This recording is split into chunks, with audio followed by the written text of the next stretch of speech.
It is a beautiful autumn night in the great Pacific Northwest. Rainy and cold for one of the great rivalries in all of college football and the most venomous of the region, the Oregon Ducks and the number 12 Washington Huskies for the 110th time all-time here from Seattle.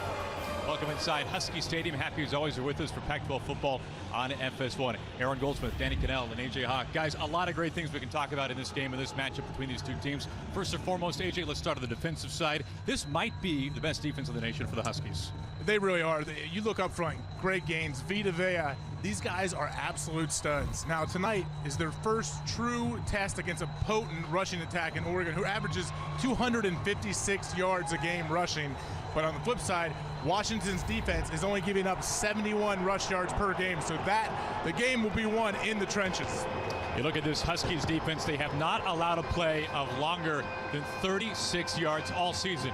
Now, in terms of who they'll try to slow down, Justin Herbert, that is the question of the night. The sophomore quarterback for the Ducks has missed the last 4 weeks because of a broken collarbone. Will he play, will he not? We'll find out in a few minutes. But Danny, what we do know, this Ducks offense, they have one of the best players in their backfield. Royce Freeman is the most underappreciated player in all of college football. He really is. It's been the year of the running back, and yet he doesn't get mentioned with the greats, but he should. We're talking about the all-time leading rusher in the history of Oregon's program, the second leading all-time in the history of the Pac-12, and he's rapidly rising the ranks of all time in college football. But regardless, tonight he's going to have his hands full trying to get around this stout Washington defense. And their offense, no matter who is playing quarterback, is going to revolve around how he runs the football. Hey, we'll be talking about this rivalry all night, but neither side, remember, gets last season 70-21. The Huskies taking down the Ducks at Autzen. What will happen tonight? Huskies looking for wins in back-to-back years against these Ducks.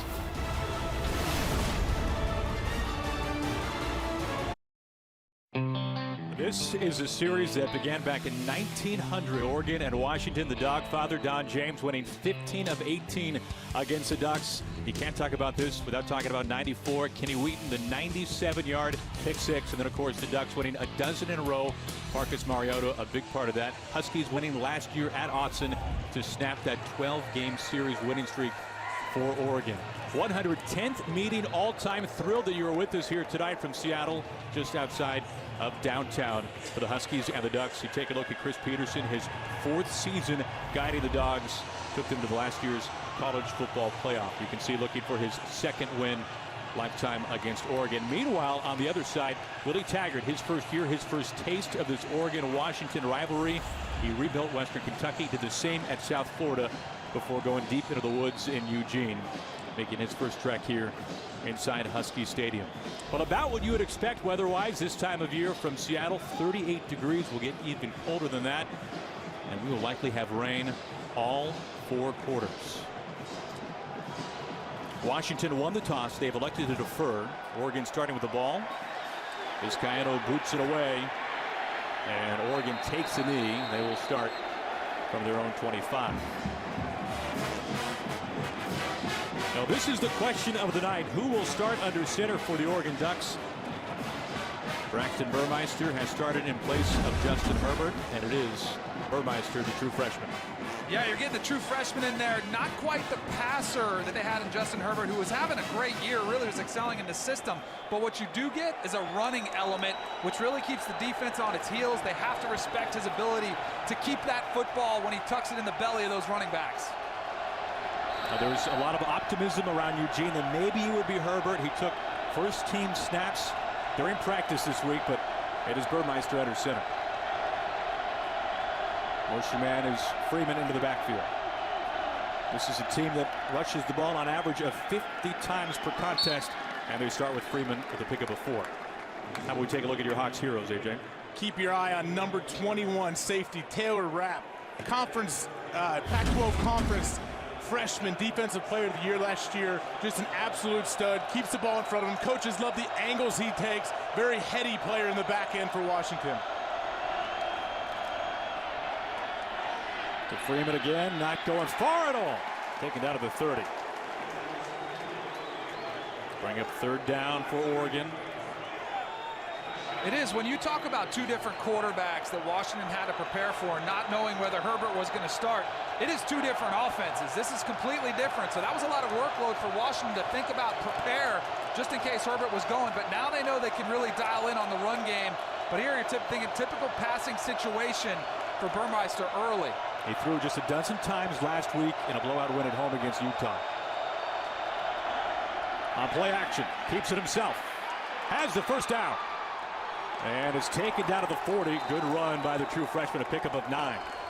And there it is, Goldie. That's the element of this is a running quarterback. This is an athlete playing the position. Sticks the belly right there in sticks the football right in Royce Freeman's gut. The defensive end takes him. Pretty easy read for Burmeister, gets the edge. And that's something that Washington's really going to have to be aware of throughout this game, even on passing situations. So Mitchell in motion to pass right away to Nelson, the leading receiver. Minimal pickup on first down. Pickup of 4. This is a receiving core that had just 5 returning wide receivers when Willie Taggart took over. Nelson the most productive of the group. They really need to find a way to push the ball down the field a little bit tonight with Burmeister. We all know that he can run and he can get the edge, throw those bubble screens as we saw on the previous play. But if they can push, take a few shots deep, it'll loosen this defense up. Quick throw back out to Nelson with a stiff arm, tries to hurdle, stays on his feet, gets to midfield before he is absolutely crunched by Keyshawn Bierria. That's one of the ways, AJ, you can protect a young quarterback by giving him easy play calls early. Get his confidence up. That's the second little bubble screen you've seen. And then what you do is you pick your spots as a play caller and call a shot play where it's either there or it isn't. It's really easy read. Keep it simple for Burmeister. Trying to convert their second, third down of this opening drive. Not an easy environment for a true freshman or even a senior to play in here on the road at Husky Stadium. On the ground, Freeman trying to turn upfield. He does, gets a first down. This is an impressive looking opening drive for the Ducks. A pickup of 13. That's the difference right there. UW's defense has to honor Burmeister as a running back. It's like having 2 tailbacks in the backfield with all the read options, even their pass plays. There's always that read option to where he keeps your defense on his toes and you can't just pin your ears back and go after him.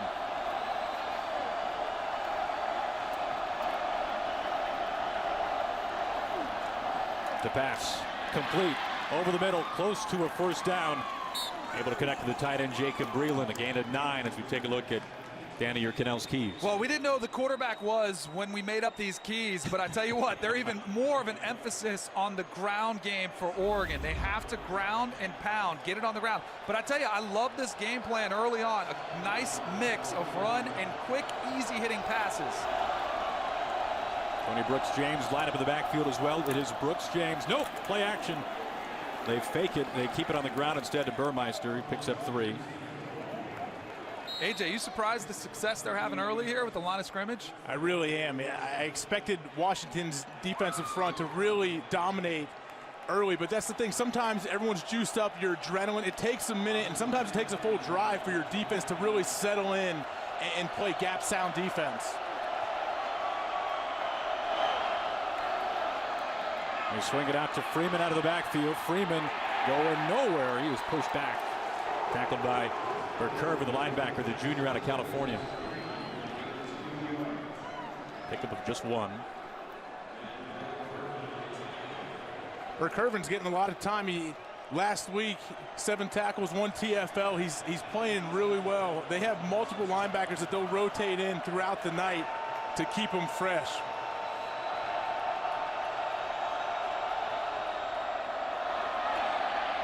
Freeman trying to chug to the 20. Picks up 6 that time. Now Freeman, the second leading rusher in conference history, the Ducks' all-time leading rusher. He is 1 touchdown away from becoming Oregon's touchdown king. One away from passing LaMichael James. See Washington subbed out the entire defensive line for this 3rd and short. Trying to get some fresh bodies in there. 11th play of the drive for Burmeister and the Ducks. Burmeister rolling, eyes downfield, now tucks and runs. Chase out of bounds, and a wise move with the Vita Vea chasing after him. He gains 3. Really smart play by Burmeister. The longer he holds this pass, and he's looking downfield, he's trying to see if there's a pass open, but as he's surveying the field, he's still moving forward and then realizes, hey, I can just take this for the first down, and does. You'll see Oregon do that a lot in the red zone with Burmeister. Get him rolling out to his right. You're natural, you feel comfortable, you can see, you segment the field, so you only have to work half the field, and you can pull it down and get to the chains if you need.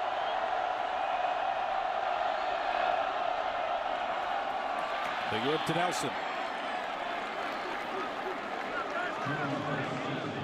Nelson gains 3.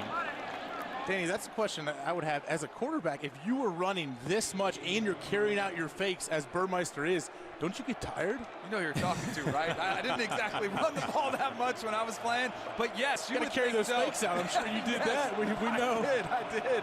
But yeah, it would, especially in these longer drives. And he's taken some big shots already in this game.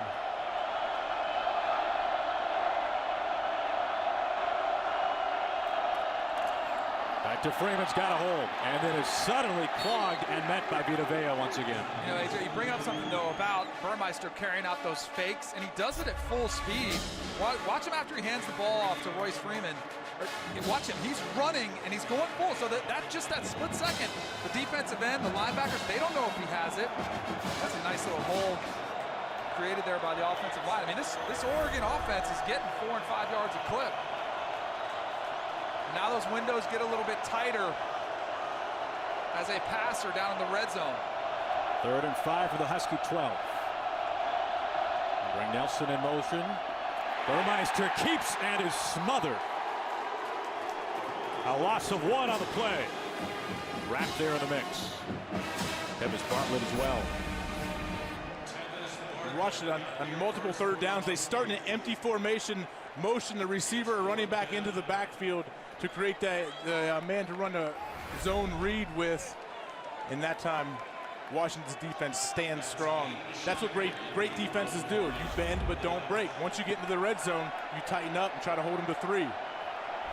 The All-American, Aiden Schneider, the senior out of Portland from 30 yards out. This was a very impressive opening drive on the road with the true freshman Braxton Burmeister. The Ducks have the early lead. Browning and company will take the field next.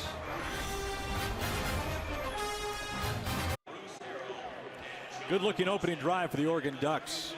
Here inside Husky Stadium, some Oregon faithful here in Seattle as Braxton Burmeister, the true freshman quarterback, starting once again in place of Justin Herbert, marking the Ducks all the way down the field. Willie Taggart and Oregon with the early lead. Look at this drive, 15 plays. It ties the longest of the season, the longest drive of the year for the Oregon Ducks in terms of time at 7:44. From the 5, bobbled and recovered. To the 25 and trying to chug to the 30.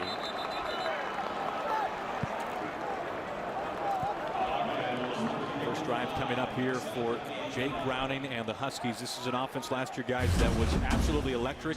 It has not been quite as prolific this season. Well, you know what? It hurts that they don't have John Ross, one of the fastest players in the country last season. Set the record at the Combine for the fastest 40.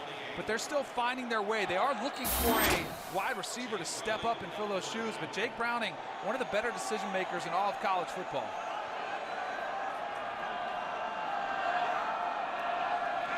Browning to pass on 1st down. Out towards Pettis at the marker. And he's got enough for the 1st down, the leading receiver for the Huskies. That is as long a throw as you will have to make in college football. From the left hash all the way to the wide side of the field. That is a scary throw for a quarterback to make, knowing that that defensive back sees that ball in the air, can undercut it. But I tell you, Jake Browning yesterday, I was impressed. Watching him in practice, the ball jumps off his hand. It's a pickup of 11 and a 1st down right away. To Myles Gaskin. Tackle for a loss, -1. This is something that the Ducks have been better at than any other team in the nation. That is their 100th tackle for a loss. Check out number 35, Troy Dye. Played safety in high school, very versatile. Was an outside linebacker here at Oregon. Moved to inside when Jim Leavitt brought the 3-4 defense. 80 tackles. He's all over the place. 4 sacks. Look for him to be in the backfield all night long.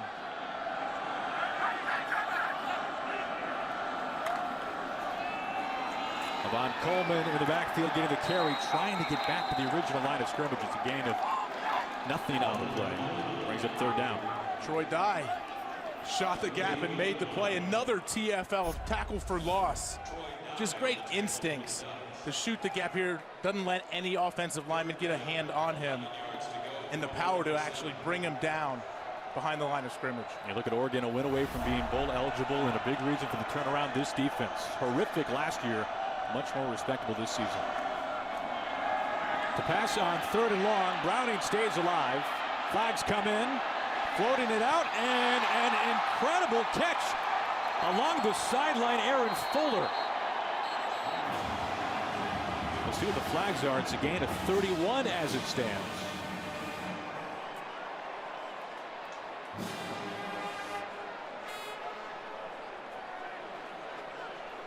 It's coming back. It's too bad because what an incredible play by both Browning to escape, Oregon, but also by Fuller to catch. Holding, number 76 of the offense. 10-yard penalty, 3rd down will be repeated. That's Luke Wattenberg.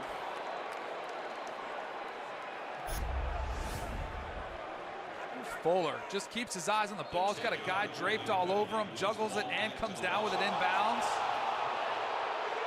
And then Browning did get hit right after he let go of the football. The crowd here just saw it. That is pretty vicious. In today's college football game, that should be a penalty. 3rd and 21 now for the Huskies. All kinds of time. Browning heaving it deep, looking for Fuller again, and he makes the catch. They like that one more anyway. what an absolute throw that was by Jake Browning. As you said, the ball jumps off his hands, Danny. We saw him practice yesterday. That ball looked like it was in the air for an hour, just a perfectly tight spiral through the elements. Beautiful play. Good for 46 yards. On the ground this time, up the middle, not going all that far. Von Coleman once again.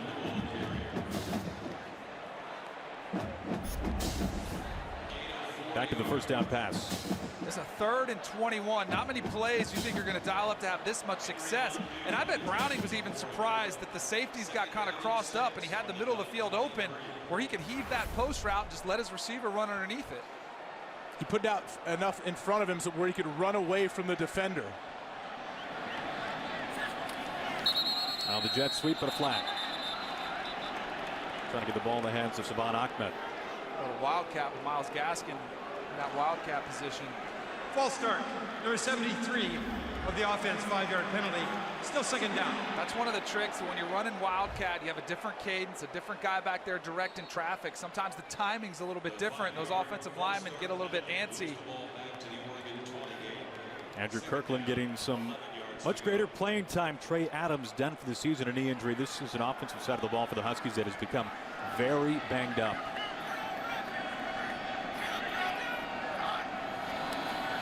Browning to pass. Has time. Now spins and tries to get out. Squares his shoulder and bobbled incomplete. Looking along the sideline for Bocelli, Andre Bocelli. Danny, how about your Canals Keys for the Huskies? Well, it's sort of the flip side of what I said for Oregon. They need to establish the ground game. But what I see Washington do is actually take it to the air and work Jake Browning, work the vertical passing game against an Oregon defense, which is much better this year against the run, but their secondary is their weakness, so attack it. Get aggressive, as we've seen already. A couple big plays down the field. Keep attacking this team vertically. Browning 3 touchdowns away from establishing a new UW career touchdown passing record. Has not thrown for a score the last 2 games for the Huskies. High in the end zone here, has a man knocked away into late double coverage looking for Pettis.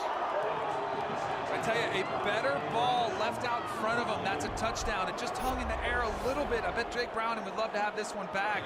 If that ball's led another yard or 2 down the field, he catches that. But the fact that it was underthrown allows the defense to catch up and break up that pass.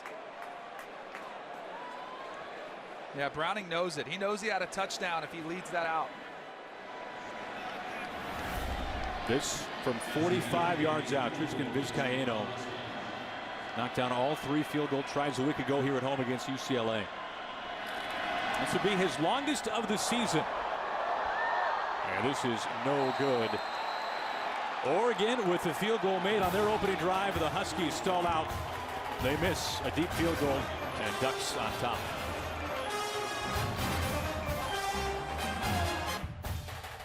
FS1 College Football is brought to you by the new DQ Western Bacon Cheeseburger $5 lunch. Get it while the getting's good.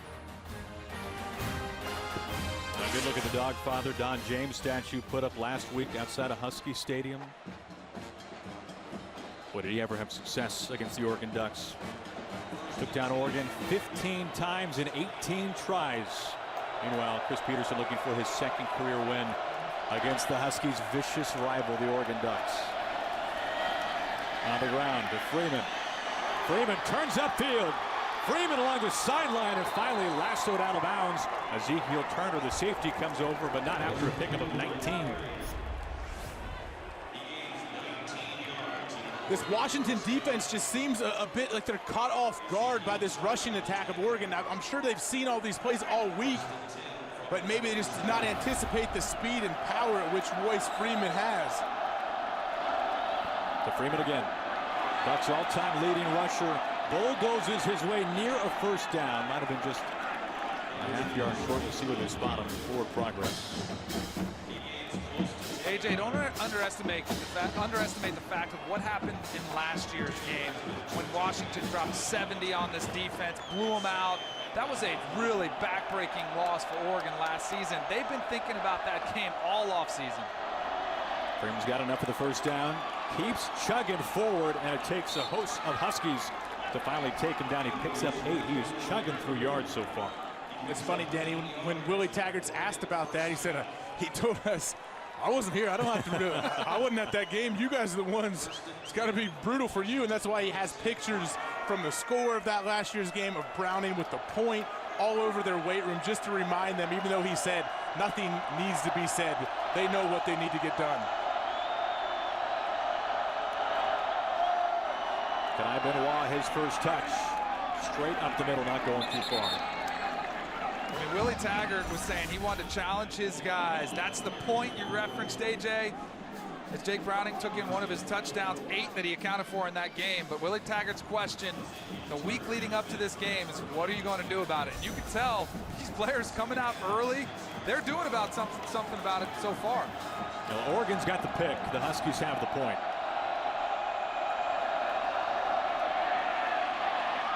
Turning upfield past the 30, the give to Tony Brooks-James.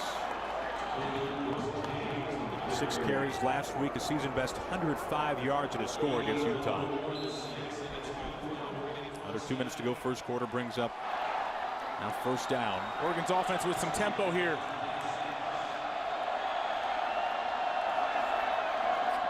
They throw it out to Nelson. Nelson forced out of bounds. Forced out by Austin Joyner. Oregon's offense just throws so many different looks at you that as a defense, it's tough to settle in. Now they're mixing up. They're going tempo to keep them on their heels with a 3-man bunch down here at the bottom of the screen. To Benoit. Stays on his feet and then is crunched by a duel. The ball is loose. Going the other way. The area, the linebacker chugging down the sideline. He is running out of steam. And what looked to be a very impressive drive once again for the Ducks. But hold on, a flag comes in.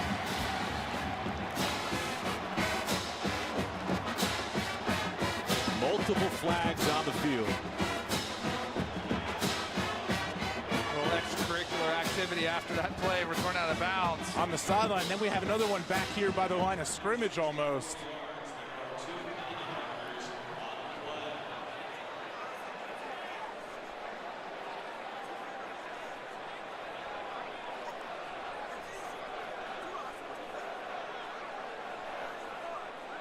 Tell you what, no matter what happens, that was an incredible effort by Burmeister to track that down. That looked like it was going to be a touchdown, scoop and score by Washington's defense, and Burmeister just kept running with the defense. Here's a look at the hit.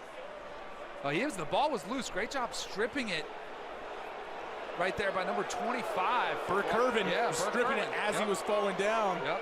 And then the hit kind of delivered the knockout blow. And the scoop and score is something Washington, we saw them working on it yesterday at There are practice. fouls against both teams on the play. During the interception return, personal foul number 24 of the defense. That foul will be enforced 15 yards from the spot of the foul. After the play, unsportsmanlike conduct number 13 of the offense. That penalty will also be enforced. Washington will take possession. First down. Benoit, the senior, having his finest year, but a fumble.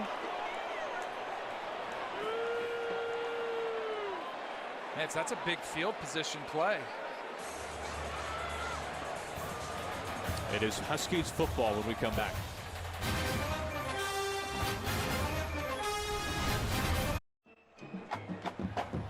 Huskies have the football at the short field.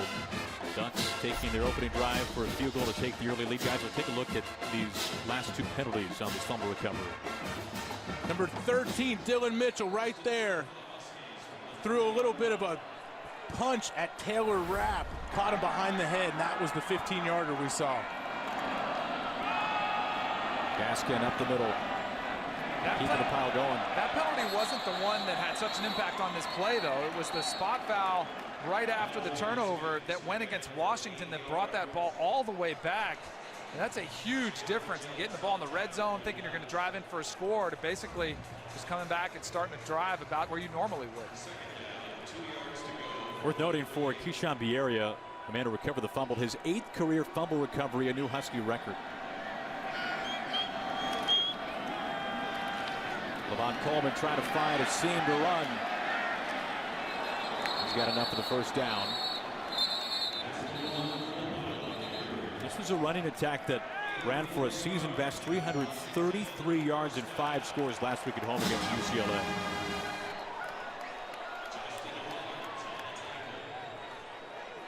Justin Holland's the linebacker in on the tackle there. Half a minute to go, first quarter. First down for the Huskies. Browning the pump out towards the sideline to Pettis with 2 hands, hauls it in. Stays on his feet, but out of bounds. Another first down for the Huskies, a gain of 20. Boy, beautiful little scissors concept on the outside. You have a post and a corner route stretching the field vertically. As these two players are going to cross, watch them crisscross, and then it's an easy read. I thought Browning might have taken a chance at the post down the middle of the field, but either way, he had his pick. Both wide receivers were open.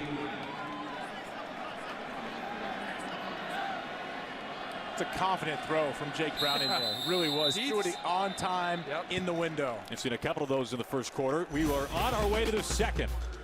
Here inside Husky Stadium, the 110th meeting all time, Washington and Oregon.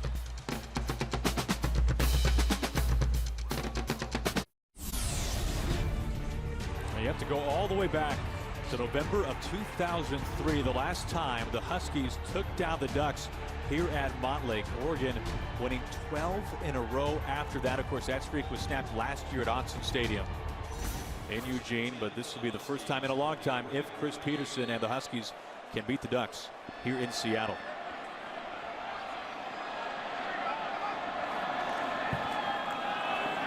Gaskin trying to find a seam, not running too far. That closed quickly. Picks up just 2. Gaskin eyeing his 3rd consecutive 1,000-yard season. Last year, 197 yards, just 16 carries against these Oregon Ducks. Danny, this is what I'd like to see, that fake bubble, convert the route downfield, fake bubble screen, take a shot at the end zone in this area of the field. We saw him work that yesterday in practice. Browning rolling, flushed, eyes downfield, throws underneath, complete. Just shy of the first down. He finds his tight end, Will Dissly, for the first time tonight. Browning's been pretty impressive improvising tonight. A couple times flushed from the pocket. That one was rolling to his right, but a couple throws he made nice throwing to his left. Here, they're third and short, trying to get up there, get a run play quick. The Gaskin has first down yardage and plenty more inside the 20. That's just a fire call. There's some alert that Jake Browning gives the entire offense after that last play, so they get up and run it quick, and they're doing it again here, picking up the tempo. Gaskin picks up a dozen. They go back to Gaskin, trying to turn upfield, and does. Tries to spin out of trouble. A lot of times you do that if you have the personnel grouping that you like You don't want the defense to be able to sub anybody out. You like the matchups, so you're just going to, as you say, fire, run to the line, and you feel like you have the advantage. This Oregon defense was gashed on the ground last year. So much improved this year. Jim Leavitt, first-year defensive coordinator, coming over from Colorado. Big part of the turnaround at Eugene.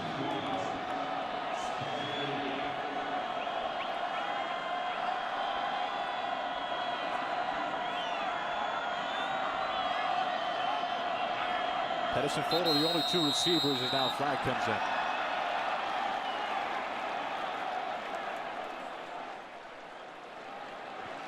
False start. Number 73 of the offense. 5-yard penalty. Second down. Second time Andrew Kirkland has been flagged. Goldie, you were just talking about the Oregon defense getting better. They're giving up 131 fewer rush yards per game this season. That's a drastic improvement, but I think it also shows how bad they were last season against the run.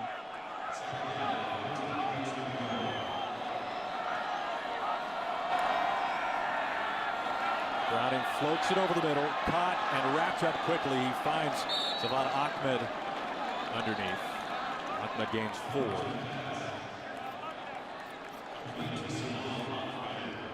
Ahmed, a former two-way stud player at Juanita High. Kirkland not far from here on the other side of Lake Washington.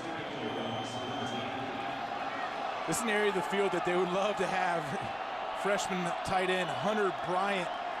He's hurt and probably for the rest of the season. It really hampers this offense. They're trying to get Will Dissly and Drew Sample going a little bit more at the tight end position, but Hunter Bryant is a big loss for this team. Second time this year the Huskies have lost their second leading receiver. Browning trying to throw with his legs wrapped up, and he throws incomplete to Fuller. Justin Hollins coming around to put the pressure on. It may not look like a lot, but the fact that Jake Browning was able to throw that ball and get rid of it saved a critical amount of yardage. When you're talking about field goal kickers, that 7 or 8 yards that he would have taken had he taken that sack is huge as far as field goal range. Justin Hollins just doing just a little dip rip on left tackle. Luke Wattenberg. Washington lost Trey Adams, their big left tackle, earlier in the season. So that's something they've been rotating a little bit at left tackle with Kirkland and Wattenberg. Vizcaino from 34 out to tie. Able to put it through, and this game is even at 3. The kickers doing all the scoring so far. We'll step aside. We come back to Montlake in just a moment. Michigan State, Ohio State, next Saturday at 11 Eastern on Fox. FS1 College Football is brought to you by the new DQ Western Bacon Cheeseburger $5 lunch. Get it while the getting's good. Well, guys, what have you made of this one so far here tonight? We knew that this would be the best test offensively, defensively for the Huskies, and of course Oregon, a win away from bowl eligibility. One of their great tests this year as well. I've been impressed with Oregon so far, coming out here going toe-to-toe, able to establish the line of scrimmage, getting their running game going, but both teams struggling in the red zone to kind of finish the drives. But if you're a defense, it's exactly what you want to do. Both defenses. Vizcaino boots it away. Nelson at his own 2. This brought down finally as he gets to the 25. Nelson on the return will step aside. 11:58 to play in the first half, tied at 3.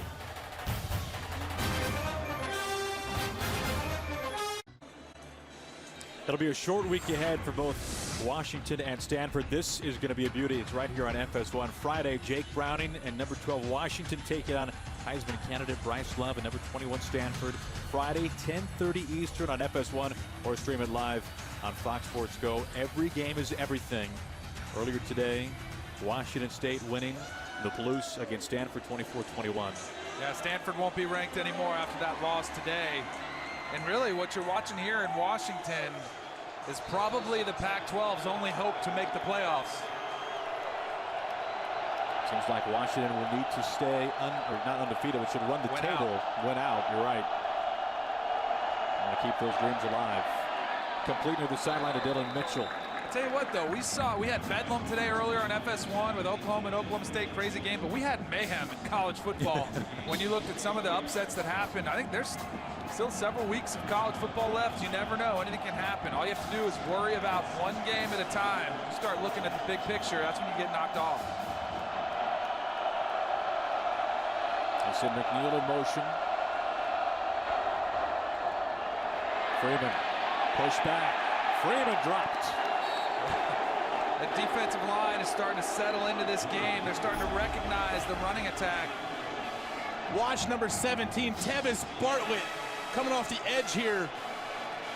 I know it was quick, but he comes off the edge. He dips, rips, sets the edge. You cannot get outside of him, and then he even clawed his way back into the play to grab the ankles.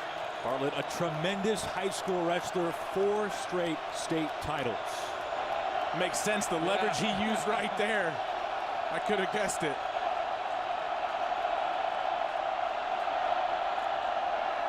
Burmeister on the draw, not going anywhere. Wrapped down immediately, Greg Gaines, the junior, 6'2", 322, brings him down. You gotta love this guy. Look at Greg Gaines.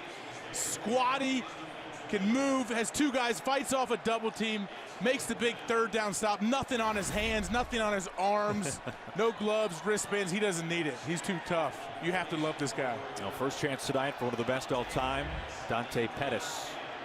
Has a chance to set a couple of marks tonight. Pettis has a seam. Pettis on his feet. Pettis still going. This will set the all-time record. He is into the end zone. 9th career punt return for a score, the most ever. 64 yards, Pettis, all the way to history.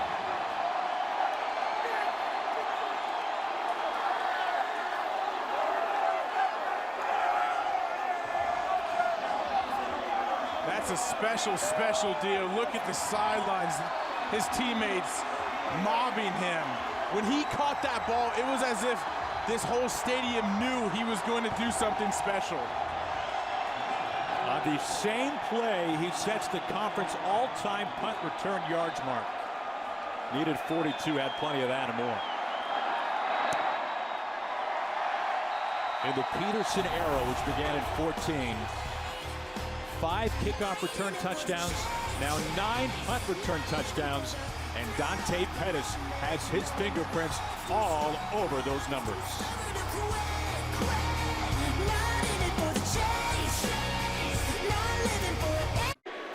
You're looking at the best to ever do it. Dante Pettis, his 9th punt return touchdown, the all-time NCAA record holder, and now the most punt return yards in Pac-12 conference history on the same play. It's an amazing record, but the times when he's done it, when his team has needed plays, are probably what makes it even more impressive.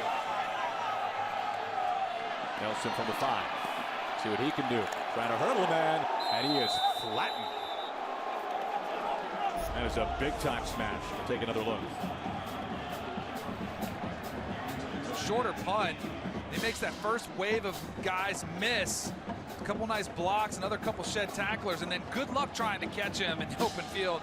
With his speed, just separates. Now, guys, if you're on your couch in Eugene yelling at the TV right now, you're saying, why do you even punt it to him? Yes, that's a great question. It really is. If I'm the coach, I probably would not. I know Willie Taggart said we will punt to him all night. The question is, what do you do now? What do you do next punt? If I'm on that punt team, if I'm a gunner or one of the wings, I say, hey, boot this thing out of bounds. Burmeister, the true freshman, 5 for 5, 27 yards, getting the start once again. On the ground, not much doing it, down to the 25. First touch, Darian Felix. You know, that approach Willie Taggart takes, it's kind of like going for it on 4th down. Like, your players love it, fans love it, like, yeah, we're going to put it on your back. And then when you don't get that conversion, everybody's like, what are you thinking? And that's the same philosophy. Oh, we're going to kick it to him. Your punt cover team probably loves it. Yeah, give us that chance. And then he takes it back on you, like, what are you doing? They bring Darian McNeil into the backfield with Freeman. Burmeister is lassoed down. Ryan Bowman, the redshirt freshman, not far from here, from Bellevue, Washington. 4.5 sacks on the year now for Bowman. just coming off the edge, unblocked, does a great job with discipline. You saw his eye discipline. He checked, took a few shuffles down the line, knew the quarterback was his responsibility, and has the closing speed, as you said, Goldie, to lasso him to the ground. If you're Burmeister, you got to throw that ball away. Try to throw it in the ground around Royce Freeman's feet. Keep yourself out of this situation. It's a loss of 11. Freeman trying to get some yards back. Taylor Rapp, one of the first to meet him to safety. Picks up 12. Gets most of that back. It brings up 4th down for Oregon. The rain really coming down. This would be, well, there won't be much change in this. Probably looks like the rest of the night in terms of the weather. So you're going to punt it to Pettis here? What do you think, Goldie? We dealt with this. I was in Green Bay for a long time. We played against Devin Hester twice a year for the Chicago Bears, who is unbelievable. And every single time we play him, we go back and forth. Yeah, we're going to punt to him. No, we're not. Yeah, we're going to. Oh, he took one back to the house. Kick it out of bounds. Flag is down. It's to Pettis quickly, and he's not going far at all this time around. See how hard it is to catch you punt to him. Yeah, exactly. You know how hard it is to catch that punt looking up in those raindrops coming right in your eye? It's tough. Pretty good week for the Pettis family. Yeah. Right, Goldie? With your baseball roots, you know all about this. Illegal motion, 2 players moving on the kicking team. This 5-yard penalty will be added to the end of the play. Timeout. Oh, Gary Pettis, his father, third base coach of the Astros, winning the World Series just a couple of nights ago. His dad, a 6-time Gold Glover.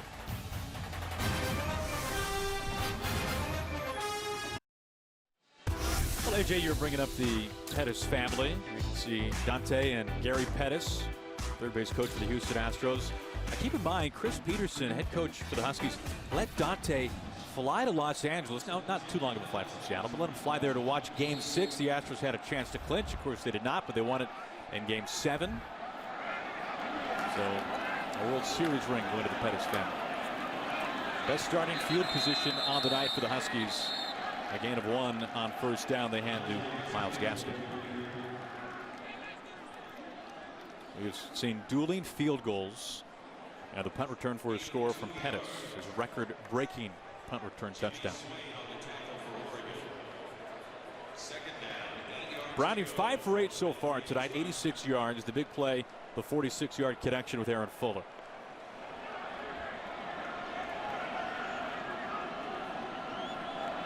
You know, I wanted to see this Washington offense air it out a little bit, but with the weather conditions, it makes it tough. It's not an easy task throwing these footballs. They get this wet. Back to Gaskin. Gaskin swarmed immediately. Which is tougher, Danny, the wind or the rain? The combination of both. That's like the quarterback's worst nightmare. I used to think about that. The first thing I do would wake up in the morning on game day was check the weather and see what it was like.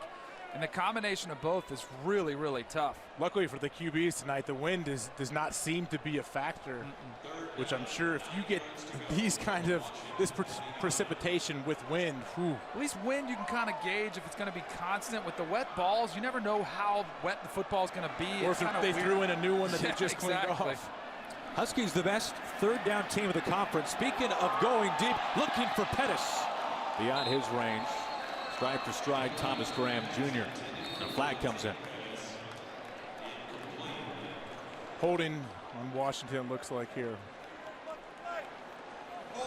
Center. To the offense, his penalty is declined. 4th down. I'll tell you what, number 97, Jalen Jokes, 6 sacks coming into tonight. Although he has not gotten to the quarterback yet, he is wreaking a lot of havoc.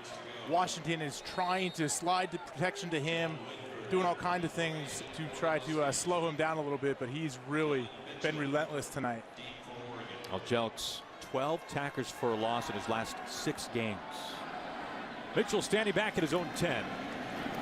The Aussie Joel Whitford. Friendly UW roll to about the 5.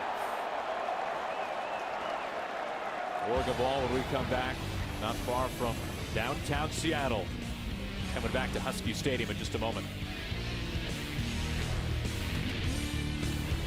On the State Farm halftime, see how Iowa put up the most points on an Urban Meyer coach team. Arizona and USC, they battle for the Pac-12 South lead, and Bedlam was pure bedlam. Aaron, AJ, Danny, we'll see you guys at the half. Well, you're right about that, Rob. Some crazy finishes around the country today. A lot coming up at half. Oregon had that fantastic opening drive, 15 plays that ended in a field goal, and a fumble the next time on the field, and then consecutive 3 and outs. Long field ahead of them here as they start with Freeman on the ground. He picks up 3. This Washington defense, second in the country versus the rush, has really settled into this game, starting to recognize some of the formations. They're looking more familiar, and realizing Burmeister probably not going to throw it too much. They give to Freeman once again. Has a hole. Crunched. Near first down.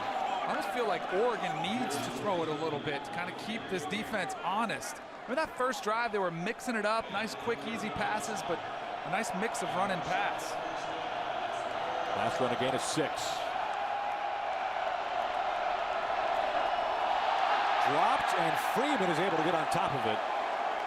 Slick football. Braxton Burmeister can't hold on. 3rd consecutive 3 and out. It's a loss of 2. It's the timing of the drop there. I mean, 3rd down, coming out of your own area, and you just cannot handle the snap.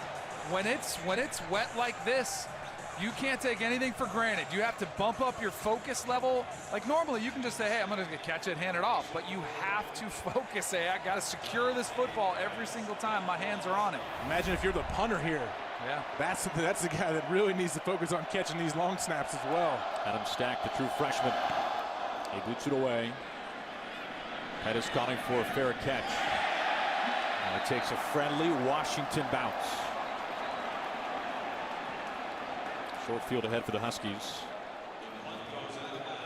Well, tomorrow on Fox, we've got a great set of games headlined by Cam Newton and the Panthers taking on the Falcons, and Russell Wilson and the Seahawks, who have won 4 in a row, taking on the Redskins. Check out local listings for the game in your area. Seahawks look like the best team in the NFC. What a Watch game out, last brought week. in Dwayne Brown, shore up that offensive line. Redskins, though, and Kirk Cousins staying right around the corner from us, our hotel. They might have something to say about that. That's right. I thought I saw you in the corner with the autograph seekers looking for Kirk. I was out there. I'm a fan. Levon Coleman starts this drive in the backfield off the left hip of Browning. On play action this time. Browning clean pocket, throwing to the sticks. Fuller was just enough for the first down. Try to put on a couple of moves. He had plenty for the first down, then started dancing around a little bit. Still think he got it. Might be just short. They might give him just 9. They do. Ends up 2nd and 1. Fuller's second grab. Now the question for this Huskies offense in terms of pass catchers, who would be next in line? We mentioned the leg injury to Hunter Bryant, their second leading receiver. Also Chico McClatcher, done for the season with an ankle injury. Setting up the reverse. Ahmed back the other way. Gaskin inside the 10. Touchdown Huskies. 34 yards with a strike.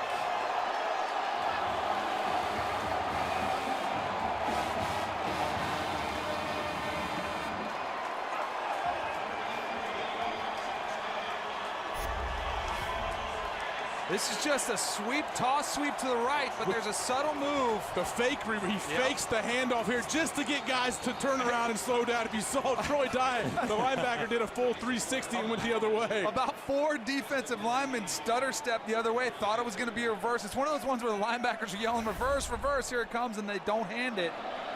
And that speed on the edge from Gaskin. Once you stutter step, it's too late.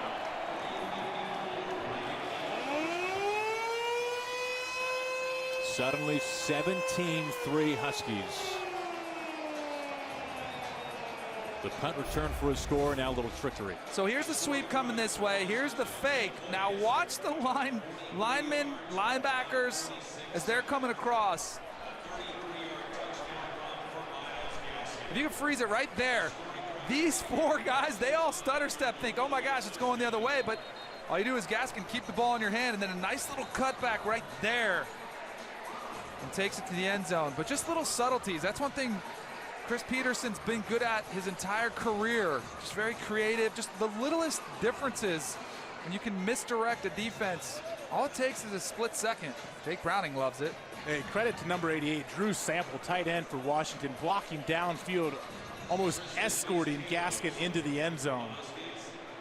That's one of those plays you show in the team meeting room with everybody to see, hey, this is how you execute.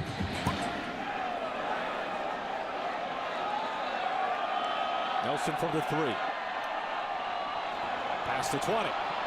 Past the 30 and taken down just shy of the 35. Return to 30 yards for the Ducks. 3:47 to play in the first half. This is a big drive for Oregon. They got to come back and do something. They got to answer, try to get in a field goal range. They got to get a couple first downs, or else this game could get away from them in a hurry. This is the exact situation where Washington's defense thrives. They're ahead in the game. If they can find a way to get you into 3rd and long situations, they'll get pressure. They have so many different guys that can get after the quarterback and play on the other side of the line of scrimmage as well, where you cannot just zero in on 1 or 2 players. And, you know, give Oregon this. They've run for 106 yards. This has been one of the stoutest rush defenses in the country. Most of them were on the first drive. You're right. Best starting field position for the Ducks as Freeman picks up a nice chunk on first down.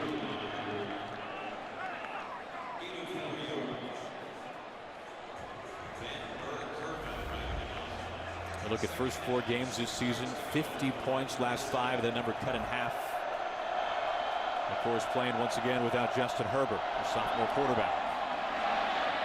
Swing it out quickly. This time Freeman catching a pass. Again to the play. I can't recall a pass Oregon has thrown deeper than 10 yards down the field. They have thrown nothing down the field to scare off Washington's defense. These short passes are great in the first drive of the game, get confidence.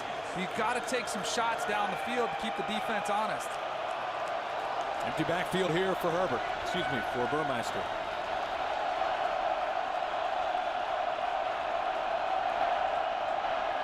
With a pump, looking deep.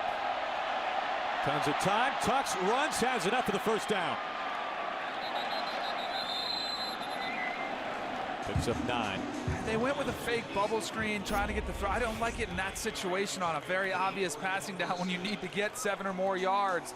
But I do like what I see in Burmeister saying, hey, they're playing soft cover zoo zone. I got no chance for the deep ball. Let me tuck it and run it for the first down. Yeah, 13, Brandon Wellington was the closest guy, and he had dropped beyond the sticks. So Burmeister had the open grass. Give to Freeman. Freeman sheds 1 tackle past midfield. Good gain on first down. It's the first time we've seen the Ducks move the chains in a while. It's a gain of 7. Oregon needs to put some points on the board here so they can continue to run the ball throughout the night. If they have to turn it over and Washington scores going into half, it's going to feel like a big-time uphill battle for Oregon's offense. Tackled for a loss. Greg Gaines and company once again. Quickness from a big nose tackle. Really comes unblocked. I mean, that's how can you as an offensive lineman let that go right past your face and let him in the backfield? You got Gaines at 322. Vita Vea tipping the scales at 340. Clock in the middle. Gaines got a sack on the first play of the game last week versus UCLA unblocked. It's just unheard of. You think you can unblock, not get a hat on him. Mitchell in motion here on 3rd and 6. Pocket beginning to collapse. Burmeister scrambling. Flush, will he tuck it again? Trying to put a move on. Not nearly enough for the first down. He's pushed out of bounds by JoJo McIntosh, the safety. AJ wants to go for it, huh? You want him to go for it? I think Willie Taggart's going to go. He might. Why not? Here's a look at Burmeister getting outside. Again, this is the reaction of the defense realizing, hey, he might look like he's going to throw it, but chances more likely he's going to run it. So they come up in pursuit much faster.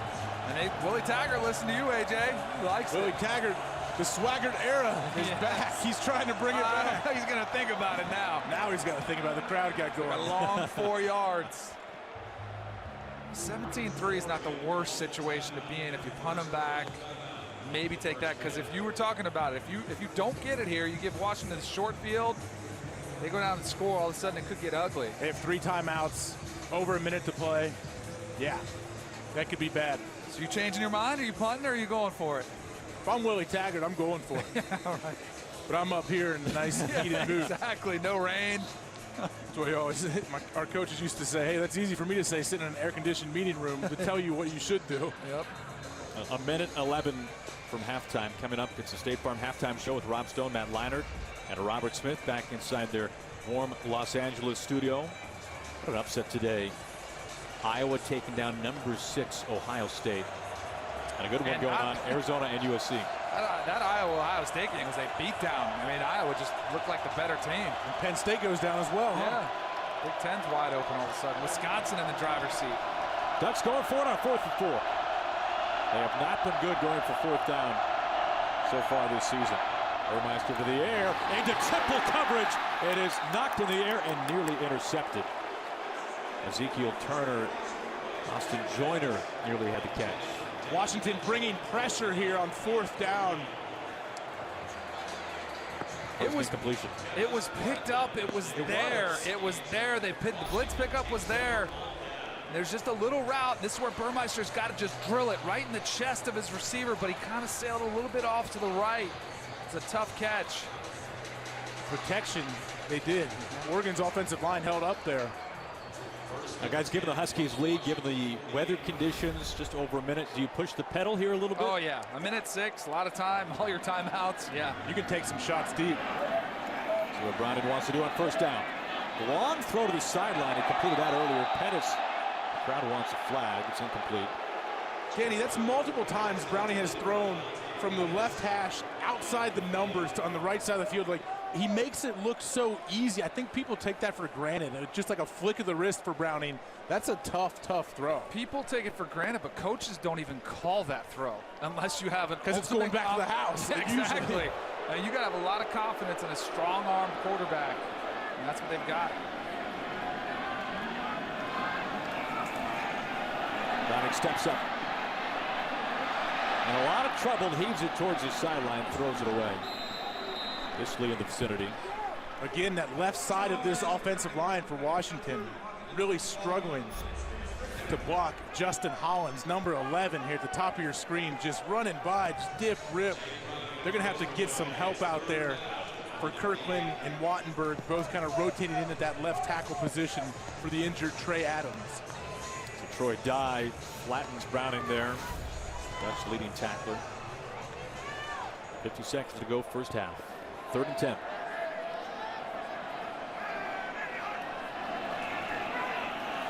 Brown at this time taking a deep shot, looking for Pettis. Pettis fighting for position, and it's intercepted by Oregon. Picked off by the safety, Brady Breeze. Pettis is lucky he didn't get an offensive PI on this play. Yeah, this is just a straight go route, just streaking down the field. And this essentially turns out to be a punt for Washington. I'm pretty sure that's what the play call thought process was there. Hey, let's take a shot, get Pettis involved in a deep pass. Maybe you get a pass interference, go your way. You know, if you throw an interception, it's just like a punt. All right, Pettis draped all over Lenore here. Smart. If I'm a quarterback, I want my receiver doing the exact same thing. Yep. You need that. At all costs, do not let them intercept it. He couldn't grab 2 guys. It's tough to get Brady Breeze coming over the top and make the nice catch and getting 2 feet in. A rare interception for Jake Browning. This is 5th of the season. Counter that with 14 touchdown passes. 43 seconds to go in the first half for Oregon.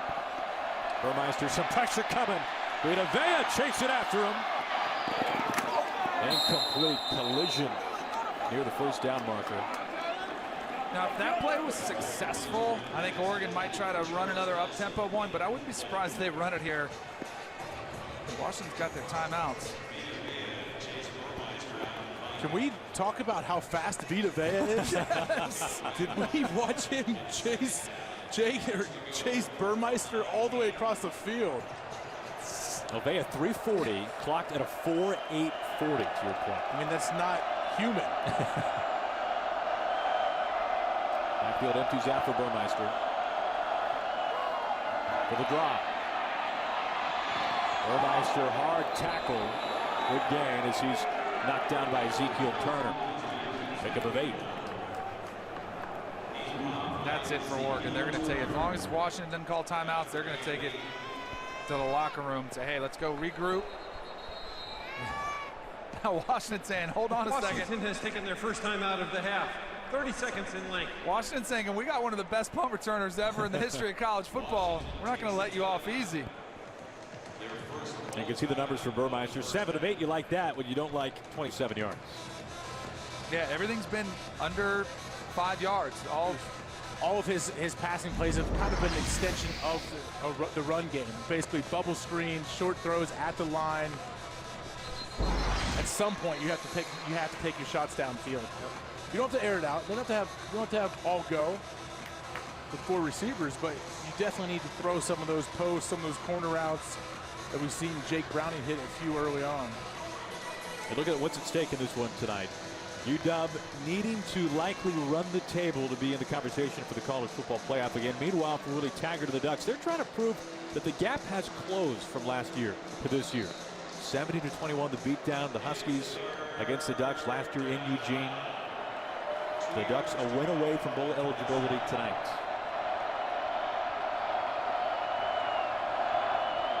Freeman on 3rd and 2.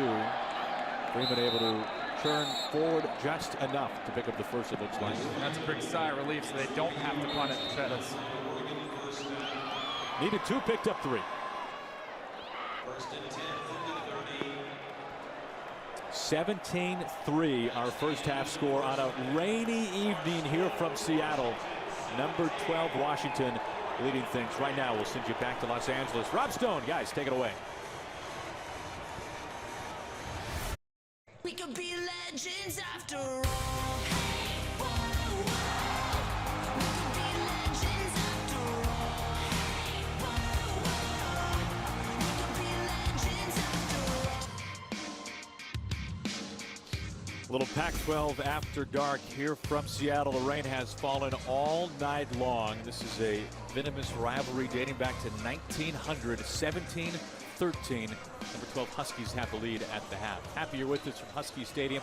Once again, Danny Cannell, AJ Hawk, Aaron Goldsmith. And guys, we saw a very promising opening drive for the Oregon Ducks. 15 plays, tied for their longest drive of the season. But since then, AJ, they've really stalled out. They really have 136 yards rushing. And to do that against this Washington defense is very impressive, but they need to find some balance. That first drive, 15 plays, they mixed in the pass with the run. They only have 27 yards passing right now. They're going to have to push the ball down the field if they want to get some rhythm on offense. A couple of field goals early from both sides, and then some pretty elaborate plays by the Huskies, Danny. And who else? Dante Pettis. How many times has this Washington team needed something to shift the momentum of a game, and Dante Pettis provides it for him. His fourth punt return of this season alone. He's electric as it gets. And then Myles Gaskin from the running back position, utilizing his speed on the outside as well. Just the slightest bit of deception with the fake reverse held the defense, and Gaskin was able to take it in the end zone. For Pettis, his record-setting punt return touchdown, the 9th of his career, the most ever in college football history. Huskies start the second half with the ball. They'll take the knee. Ahmed. So Jake Browning and the Huskies offense will start off the second half. We'll take a look at our first half stats. AJ, you mentioned the run attack for the Ducks. This is one of the most stout run defenses in the nation. 136 yards, awfully good for the Ducks, looking for more points. It really is. You think if you looked at those stats, if you're Oregon, you're thinking, hey, we're either tied or we may be winning by a little bit. Now you're down 17-3. Obviously, punt return and a fumble will hurt you. A play action, the rollout looking for the tight end, Disley, incomplete. Covered there by Amadi. Disley is now the active second leading receiver for the Huskies after the injury to tight end Hunter Bryant. That being said, Disley just 12 catches on the season. This is a major storyline for both teams. Second half scoring. Oregon has been throttled in half number 2, outscored 72-24. Meanwhile, look at the numbers the Huskies have put out. 162-47 on the plus side in the second half. Gaskin trying to find a crease. Ball to the left hand, patch to 40 for a first down. Some patient running for Myles Gaskin. Troy Dye eventually pushes him out now after a gain of 20. You watch this defensive line. Henry Mondu right here jumps inside, gives Gaskin the crease he needs to hit outside. Quick hitter, they find Fuller for the third time tonight. Maybe Fuller is that new target for Jake Browning going forward with so many pass catchers injured. That's a gain of 9. Second and 1 now for the Huskies. Back to Gaskin. Trying to bounce, trying to give ground to gain ground. Poor decision that time. The whole field quickly. Justin Hollins, a linebacker. Good teams going at halftime to make adjustments. They come out and execute the first drive of the second half. It's something I always like to look at, see which team kind of makes those adjustments better in game. So far, Washington clicking so far offensively, but this is an opportunity for Oregon to get the ball back to their offense. Let's see, the third down numbers just 2 for 6 on the night. This is the best third down team in the conference. Browning dialing deep for Pettis, fingertip catch, 47 yards to the score.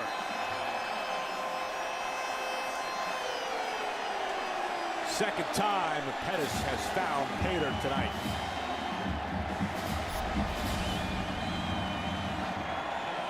Washington here going with a big people package. You have a lot of big guys you bring in, multiple tight ends.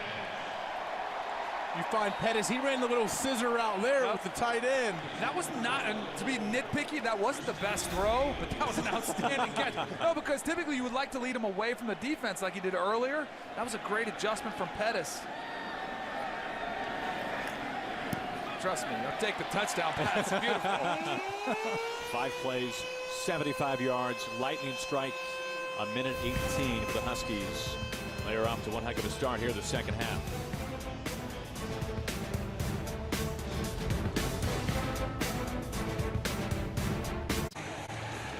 Pettis, the first half punt return touchdown, the historic scamper to the end zone, and now beginning the second half with a 47-yard touchdown catch. You can see the scoring drive here, 5 plays, 75 yards. Browning's first touchdown pass after going consecutive weeks without throwing one into the end zone. Now 2 shy of a new Huskies all-time career record. 24-3. Oregon has not scored since its opening drive. Charles Nelson back deep to return this kick from Tristan Vizcaíno.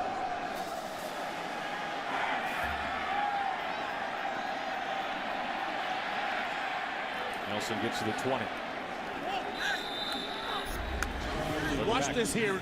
Washington, 3 tight ends on the field. 1, 2, 3, and then this right here is Pettis. Now if we run the play, you'll see 3rd and 2. Let's get the illusion we're running the ball. Pause right there. Will Dissly breaks off, takes the safety with him, leaves Pettis available to run. Jake Browning puts up the ball, and you're right. Great adjustment by Pettis at the top of the route. He has such great body control that he can adjust to everything. That's what makes him such an explosive punt and kickoff returner. He feels people, he has the instincts to run away from the defenders. Ducks' first drive of the second half. They bring Freeman back into the backfield. Freeman closing in on 100 yards on the night. And picked it up right there. Keep in mind, this is the 2nd consecutive season the Ducks have started a true freshman quarterback against their bitter rival, the Huskies. Last year, it was Herbert, now injured, missing his 5th straight game because of a collarbone injury. And now Burmeister, the true freshman, getting the start on the road here in Seattle. On the ground once again. Freeman over 100 yards. First 100-yard rusher the Huskies have allowed this year. Taylor Rapp brings him down this time.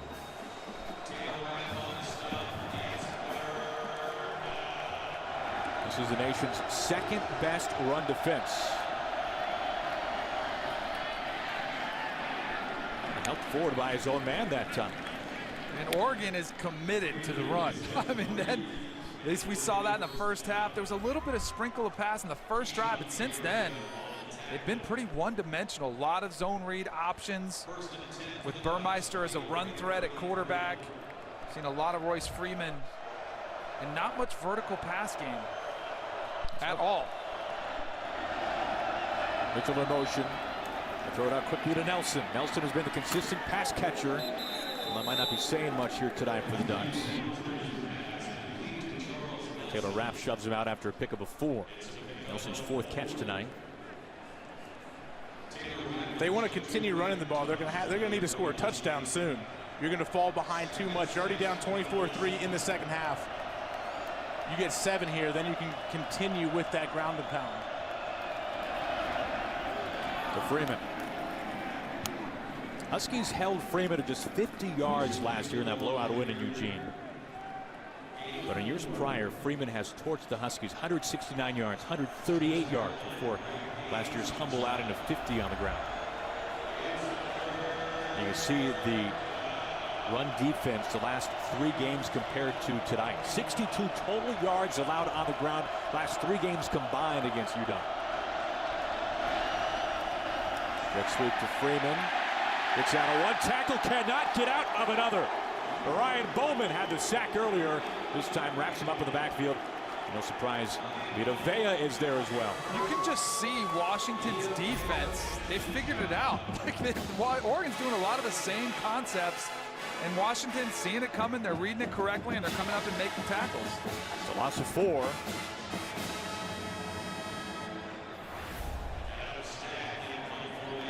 Fourth and 6. Here is Pettis.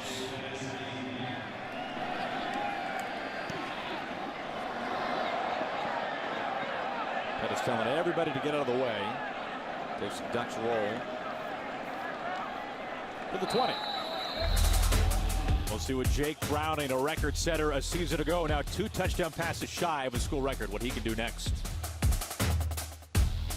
Last year, the Huskies snapped a 12-game losing streak to the Ducks. First offensive drive for UW last year resulted in the points.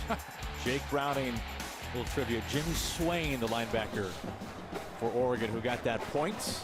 Check your pulse, 70/21, not good. Good sign here inside Husky Stadium. Resulted in a penalty for Browning and 500 push-ups the following week. Penalty put down by his coach for any player with personal foul of some kind. Now, Chris Peterson had to, come out and say we don't like that, but I guarantee you, his teammates love it. His teammates are on the record of how much they love that, because Jake is such an understated guy. He's not a rah-rah quarterback. He doesn't run all over the field and go crazy, but he's such a fierce competitor. It kind of came out there and also showed you how big this rivalry really is. Well, Browning has spoken since then, of course, about it, and very regretful of it. I think his teammates are. Gaskin, a couple of nifty moves. Gaskin turns upfield. Shoved out of bounds by Brady Breeze. What a run by Miles Gaskin, a pickup of 24. With this 3-headed monster, Browning at quarterback, Gaskin in the backfield, and Pettis at wide receiver and punt returner, you can see the potential this team has offensively to put up some huge numbers. Huskies' 6th explosive play of the night, at least 20 yards. Those jukes right Gaskin there. never seems to be in a hurry. He's running, and his vision's always downfield, feeling where his blockers are. Back to Gaskin. I say that when you're thinking, you watch some guys run the ball, and it's almost like they panic. You get the ball in your hands, stick your head down, run down right downhill, and you run into your own offensive lineman. You don't see the creases where you need to. Gaskin just has so much patience and confidence in his ability. I think that's what makes it most impressive here, watching him in person. It really jumps out at you when you watch him on film, but this is just it's a clinic on how to keep your eyes downfield. Pass midfield. Snap right to him. Back of the Wildcat. Pickup of 2. Gaskin became the first ever true freshman to run for 1,000 yards. Now a junior, looking for his 3rd straight 1,000-yard season. The junior out of Linwood, Washington.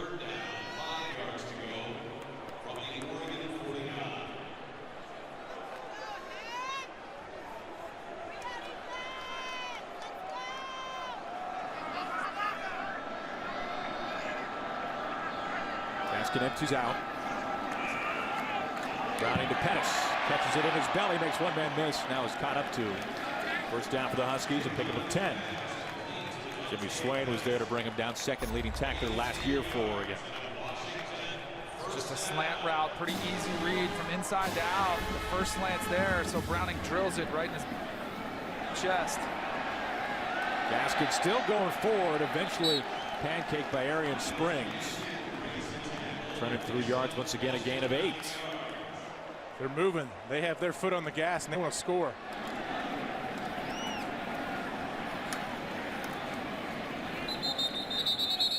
Gaskin moved back. You know, Oregon had a lot of incentive based on last year's game, but I bet Washington had some incentive this week as well. Seeing those playoff rankings come out, they were all the way down there at 12. They're saying, hey, we're pretty good for a one-loss team. And then watching today's action unfold as several teams ahead of them drop, they see this as an opportunity to make a statement. They're making the most of it. They end up giving Gaskin enough yards for the first down. The Huskies yet to play a ranked opponent. That's what's going to be their biggest flaw when you talk about resumes. Big one coming up next Friday. Short week ahead for the Huskies. It'll be on our airwaves Friday night on FS1 against Stanford on the road. Browning with time. Scanning back and forth. Now tucks and runs out of bounds. Gets back to the original line of scrimmage. Well, he had all day to throw, and there was just nowhere to go with the football. Well covered by Oregon defensively. Browning able to scramble around for about the longest 1-yard gain, or no gain, as you would see. He's got good protection. You're seeing a lot of guys dropping in coverage and not many guys out on routes.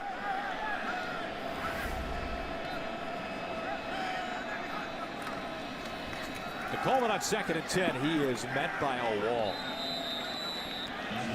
Oregon bringing the run pressure on this time. There's different blitzes. You can blitz for a passing situation or a running situation. And here, the Oregon defense runs a typical run blitz, you call it. You slant some D linemen inside to take up, make everything bounce outside. You bring a backer from the outside, there's nowhere to run. Perfectly executed to make 3rd and about 12 here. Washington taking a lot of clock on this drive, 3rd and 12.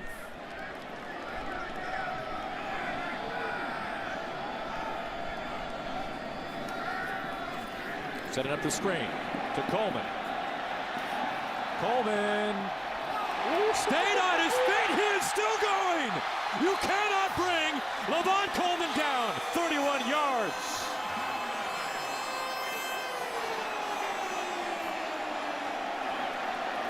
A flag is down. A late flag, Goldie, I don't know.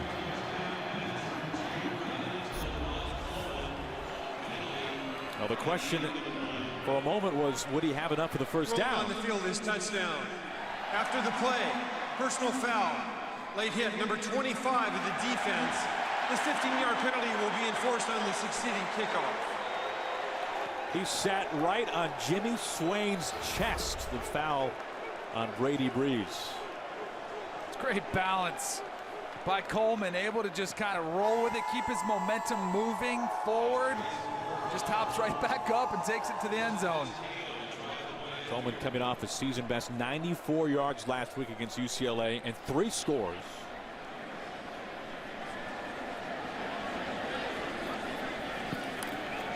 In the second half, this one beginning to get out of hand.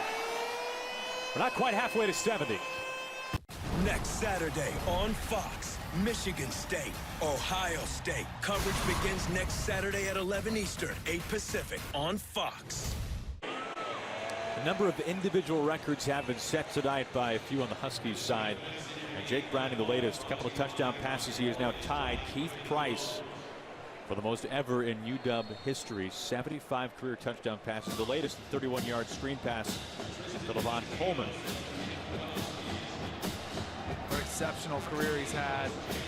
A lot of time left on it. He's going to shatter that thing. That record could stand for a long time.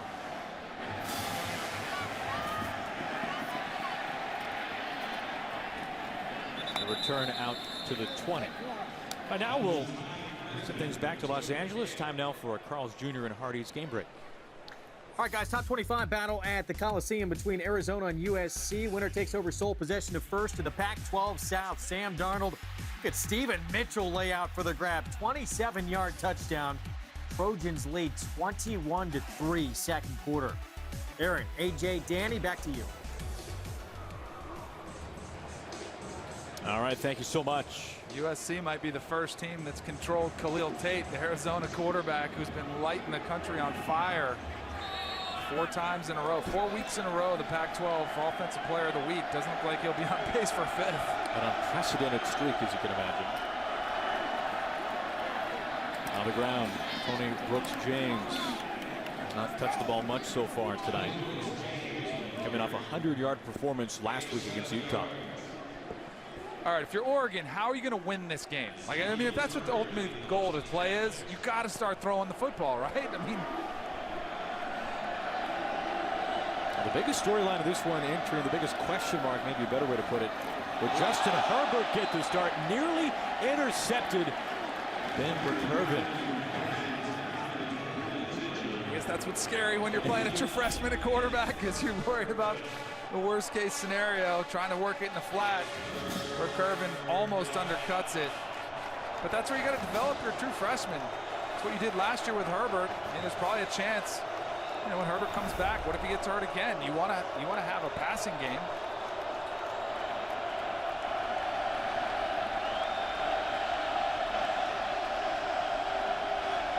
Mitchell in motion. The pass on 3rd and 2. Stepping up, tucking. Has the first down, has just enough. Washington chooses to drop 8, rush 3, push Burmeister out of the pocket, gets just enough for the first down. This UW defense has to be thinking, you can have that all day. We don't want to give up 3rd downs, but you're not going to win the game doing that. Stiff hit that time by Connor O'Brien. Back of the ground, Brooks-James. Good run on first down. Burke-Irvin there, among others, after a pickup of 7. Burmeister's still carrying those fakes out, Danny. He is not tired down. That's a true freshman for you. You know, he wants to make sure he grades out okay on film. He really is. He's even holding his hands like he has the football. He's making the defensive ends really honor his fakes. Burmeister 7 for 10 through the air. Brooks-James near the first down. Miles Bryant, one of the first to meet him. Bryant, a guy who's played multiple positions in this Huskies secondary. So Oregon's offense has almost 170 yards rushing. Is it almost like a moral victory for them if they can find a way to rush for 200? No, on this Washington defense. 31-3. I know. I'm trying to put myself in their shoes. Timeout called by Oregon on 3rd and 1 with just under 4 minutes to play in the 3rd quarter. Does that give you any confidence, I guess? Well, tomorrow the MLS Cup playoffs continue right here on FS1 as the Portland Timbers and Houston Dynamo face off in the 2nd leg of the Western Conference semifinals. It's MLS Cup playoff action from Portland at 7:30 Eastern, 4:30 Pacific on FS1. City of Houston looking for its 2nd trophy. I'll say this ground attack from the Ducks has been able to turn up some yards that no one else has really been able to this year against the Huskies. But as we've said, it's resulted in a matter of only 3 points. Those 3 points coming on the opening drive. Royce Freeman, the first 100-yard rusher against the Huskies this season. 7th 100-yard game of the year. He just continues to churn out yards. Freeman returns to the backfield. He gets the carry. First down flag comes in.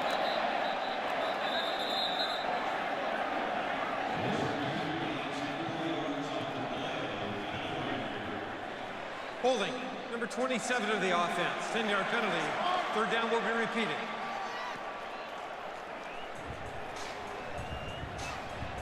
That kills you. That kills you. Breland's up here at the top of the screen, working on Tevis Bartlett, and just grabs a hold and pulls him down.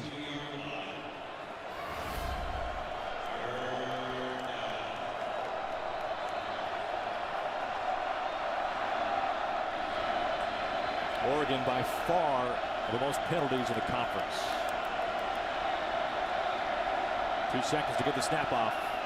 It is fumbled again. And once again, Burmeister has to just smother it. Otoahi, maybe the biggest outside linebacker in the nation, 6'3", 278. They're on the scene to make sure he's not going anywhere. Again, fumbled snap on 3rd down. Just the timing of these. You know what you do on 3rd down as Oregon. a young quarterback? You're probably thinking, trying to sneak a peek at your defense, trying to get a read early. Trying to see if the safety's coming down. Yep. They're disguising cover 2. Is their middle of the field? What are we doing here? See what Pettis can do once again as a whistle is blown. False start. Number 86 of the offense. 5-yard penalty, still 4th down. It's on Brennan Schooler, wide receiver. Converted safety yet to make a catch tonight.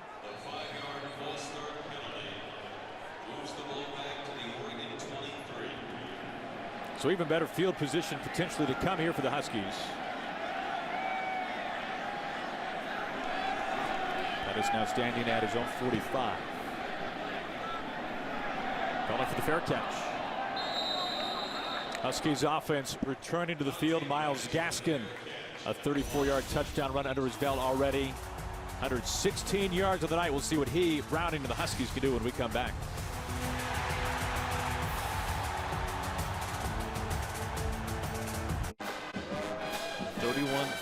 Washington looking for their first win at home against the Ducks in a long time. Last year, Huskies snapping their 12-game losing streak to Oregon. They've lost their last 5 here at home, dating back to 2003 against the Ducks.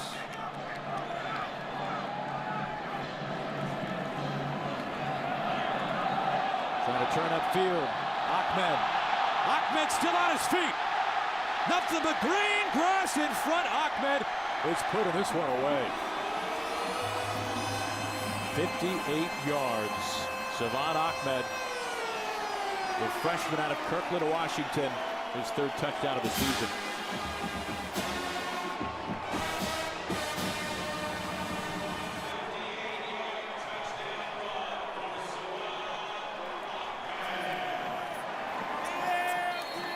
This Washington offense has so many ways that they can hurt you. Ahmed, as we said, just a true freshman. Explosive player. His first carry tonight.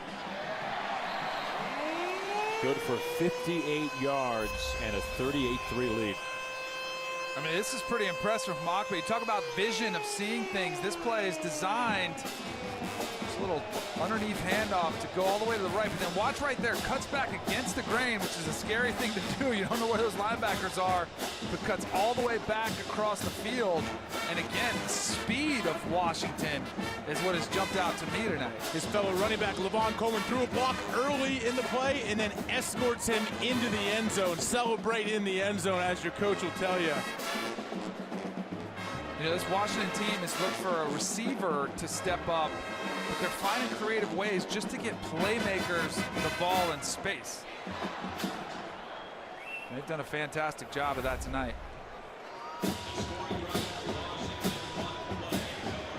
It's a little reminiscent. You can see 38 unanswered points from UW. A little reminiscent of last year. You look at that final score, 70-21. Of course, Huskies fans are saying, say that score more. Ducks fans are saying, okay, that's enough. And it wasn't as though the Huskies were trying to run the score up. They just simply could not be stopped. We're seeing maybe a somewhat more minor version of that here tonight. Now the return after the 25.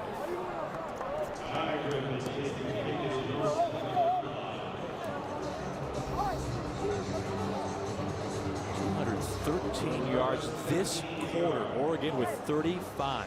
Remember that second half performance chart we showed about which team is outscoring and getting outscored? Washington has been a dominant second half team. Meanwhile, Oregon has underwhelmed in the second half of games this season. It's starting to showcase itself here, that disparity.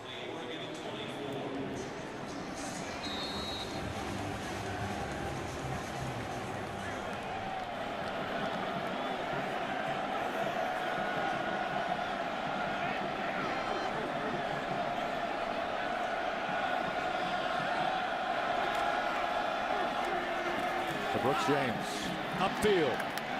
Good run on first down. Tevis Bartlett there to bring him down after a pickup of 9.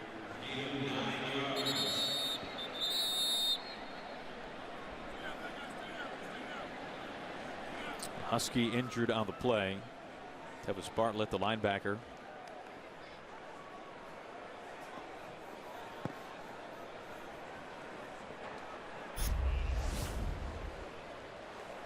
Bartlett coming in late. Little friendly fire there. Ezekiel Turner. Zeke Turner kind of brushed over the top of his head. Those are usually the ones that hurt the worst, Goldie. You don't see him coming. Your buddy gets a helmet to the ribs, helmet to the temple, knee to the temple. Yeah, none of that sounds very good. It's not a whole lot of fun. And then if you're the one committing the friendly fire to your teammate, you feel even worse. You would say, oh man, I'll take it back. I'd rather get kneed in the head than hurt my own guy. Again to Tony Brooks James. Has the first down. It's 5 on the carry. An Oregon player getting slow getting up. Offensive lineman. It's an Oregon first down and a player shaken up for the Ducks.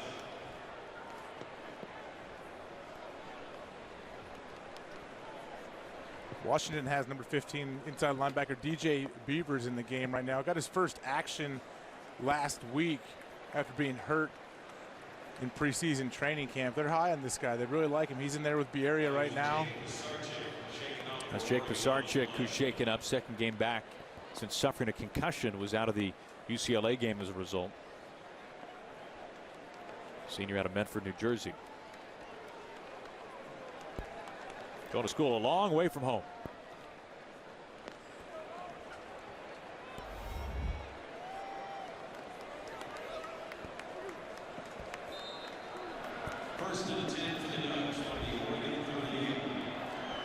First and 10 for Oregon.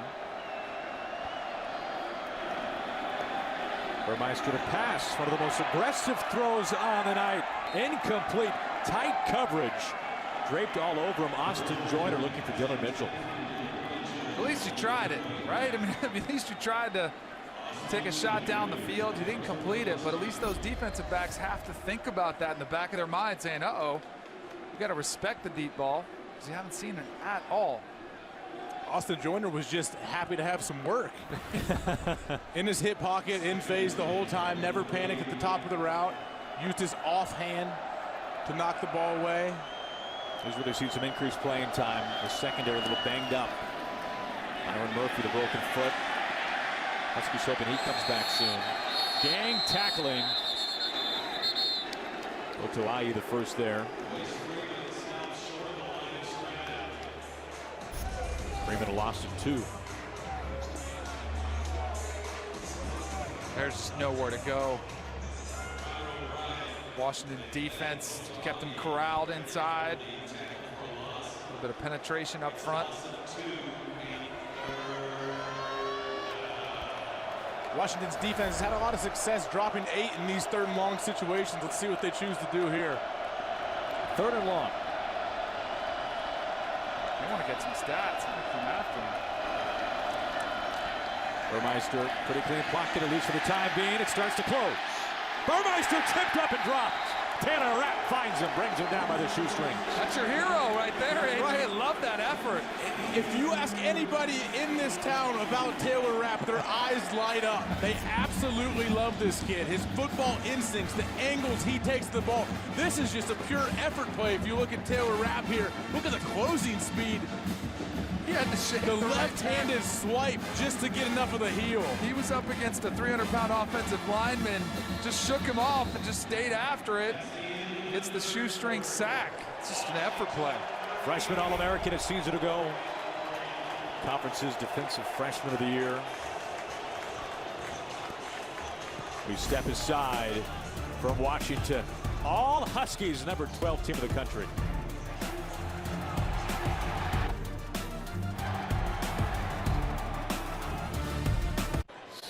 .38 unanswered points by the Huskies after the Ducks took an early 3-0 lead.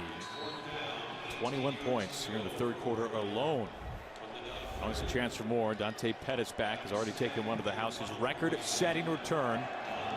The 9th of his career, the most ever in college football history.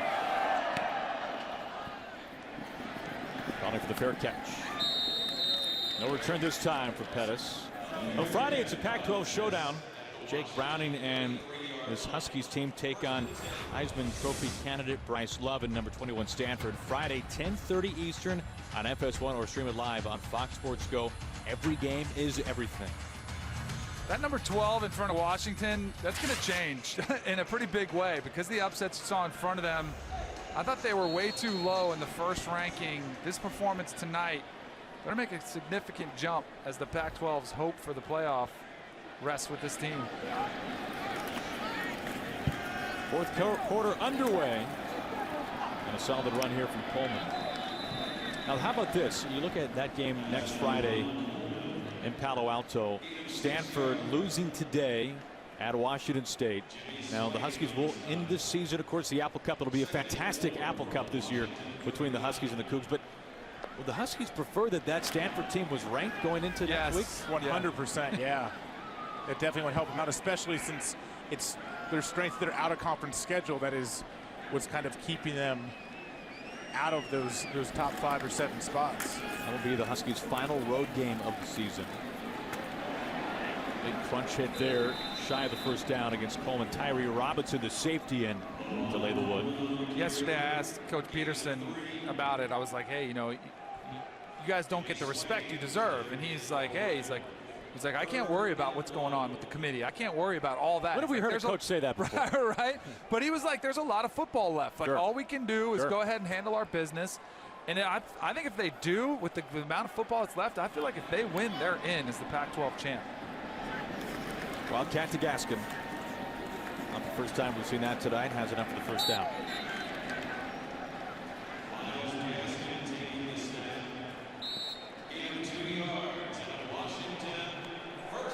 We're taking a look at the remaining schedule for Washington. Next Friday on FS1 against Stanford.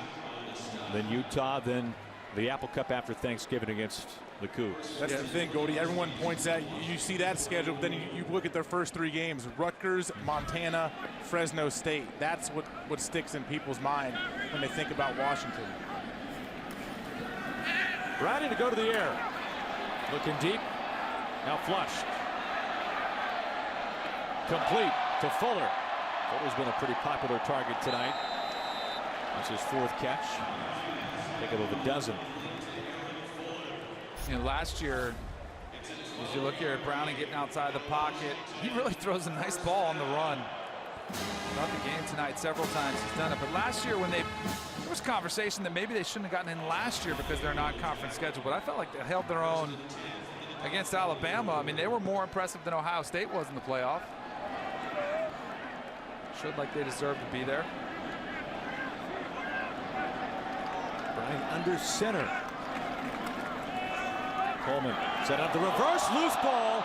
Browning is able to recover it. It's a massive loss, but the Huskies just thankful to still have it. I don't think they're going to run that again tonight, Danny. No. They may never run that the rest of the season. Especially in a game you're up 38-3 and you're running trick plays on. Well, and with the elements. Yeah. Oh, and by the way, our stud quarterback is the one diving on the ball, risking injury in the 4th quarter of a blowout. Loss of 11.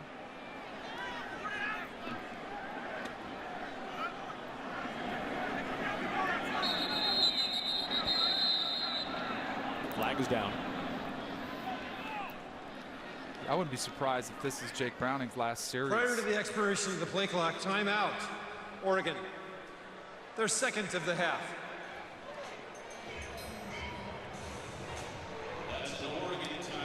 Willie Taggart calls for time. 38-3, just under 12 minutes to go here in Washington.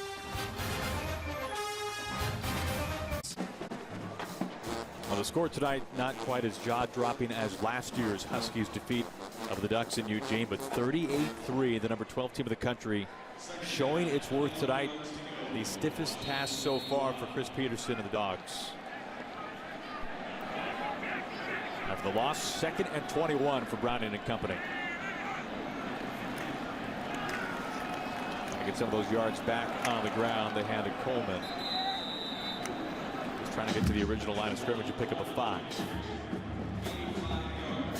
You saw freshman linebacker number 12, Samson New, in the game right now. Troy Dye came limping off the field a few plays back after chasing Jake Browning out of bounds. Not sure about his return, but New able to get in there and get some reps. Although the game is out of hand, still valuable. Yeah, New, true freshman, season debut 4 weeks ago against the Cougars in Washington State. Back to the belly of Coleman. So bring up 4th down. Those last 2 carries picking up the majority of that loss on the fumble.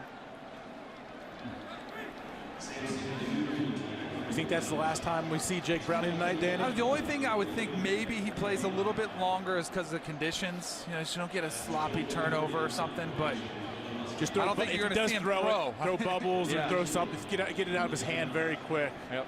Tell him don't be diving on any loose balls either. We'll take the turnover. It's hard though. Your instincts are out there. Just get on it. You have to. Mitchell back at his own 10.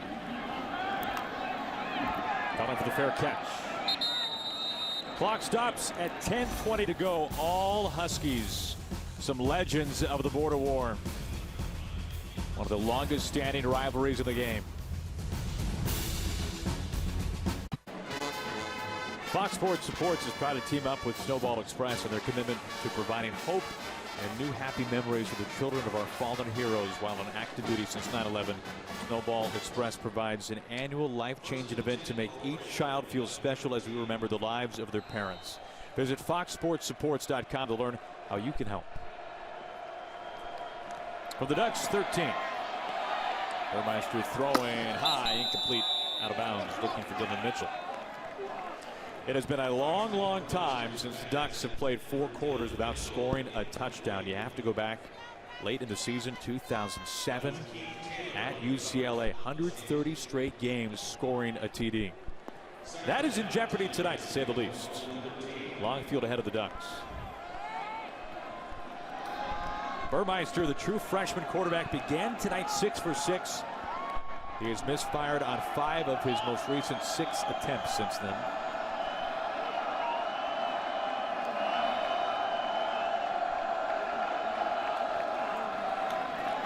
Stick on the ground. Freeman's had a successful night, although you wouldn't be able to tell by the score. Ezekiel Turner whips him down to the ground. Gains 14 that time. Freeman well over 100 yards.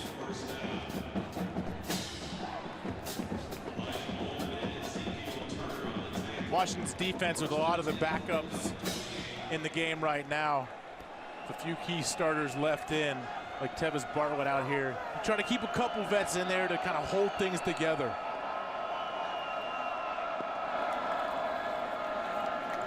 Burmeister keeps it, has a big hole, stays on his feet. Hit from behind, ball looked like he came loose, but he holds on to it. He got caught pretty good there from the backside. Looking at Justin Herbert watching today. He did practice, so most likely with a bye week for an extra week to get healthy. He'll be back for the Ducks. And we know all how these things can kind of take on a life of its own. But as soon as he took first-team snaps early in the week, there was this popular thought that he would be under center tonight. It wasn't a given by any means, but I think it was probably a surprise to many to see Burmeister get the start. It's probably fair to say. Lobs this, and it is intercepted by the Huskies. Picked off Tevis Bartlett. This has been one heck of a rough night for this Ducks offense. This ball is just severely underthrown by Burmeister. 38-3 Huskies have the ball under 10 minutes to go, fourth quarter.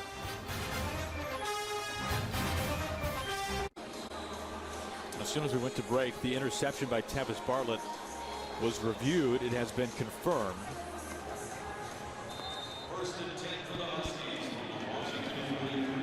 So it is Huskies football, 1st and 10. Browning still in there. Gaskin trying to find the edge, turns upfield, hammered from behind.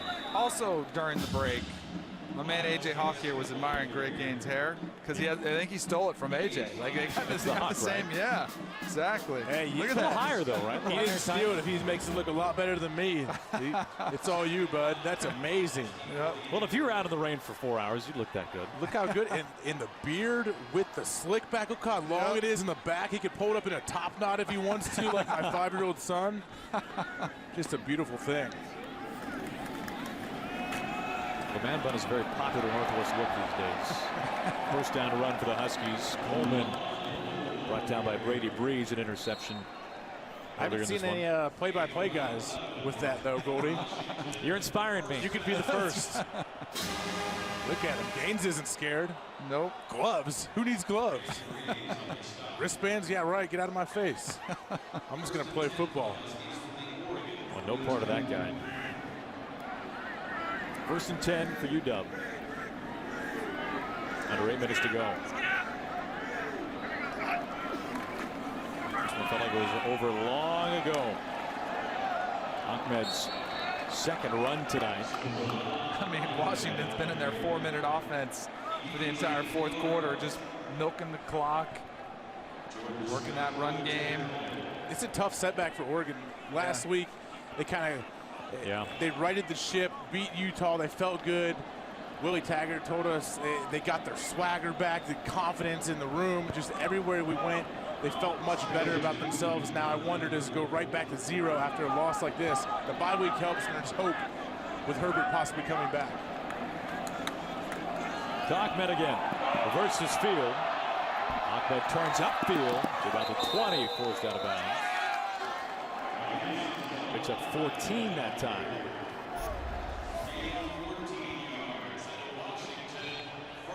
Getting outside. Just the jets in these backs for Washington. That speed jumps out to you. Oh, especially when you consider who they're playing and the speed that we see from Oregon. Yeah. And it has jumped off the screen even that much against this opponent.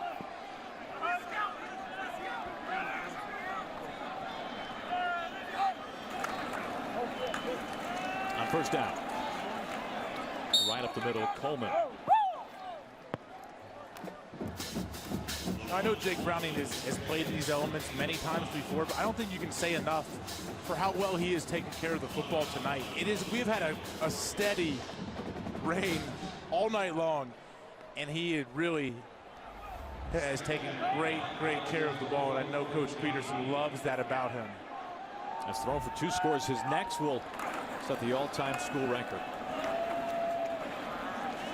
He really, he spins a tight ball. Like when it comes off, it's the rotation. It's a high rotating pass, so it cuts through wind. He's also just been no issues whatsoever. Like the ball doesn't look like it slipped out of his hand at all tonight. The one interception was really a 3rd and long where it just was the same as a punt. With time expiring in the half. Right. So it wasn't even a bad Is that the thing, decision. Danny? You know how when guys go to the combine, we're always talking about hand size? Yeah. And they say, oh, he's not going to be able to play in the playoffs. He has tiny hands.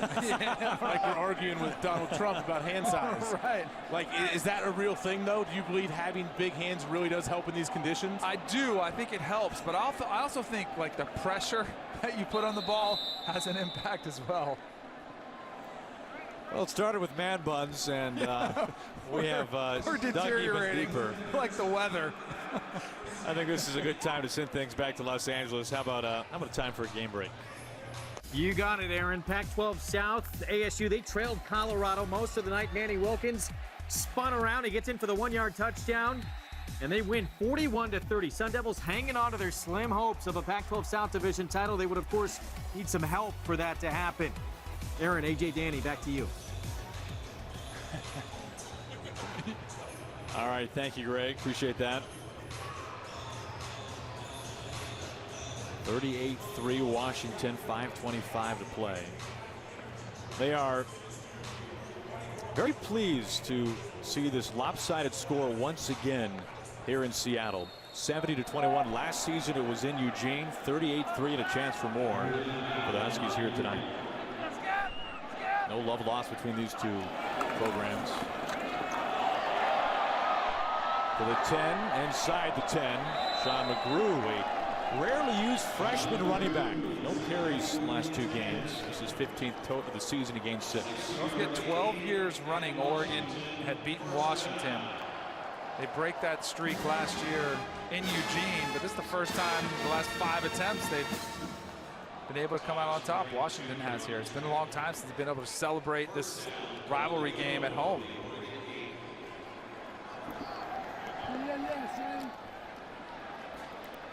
Under 5 minutes.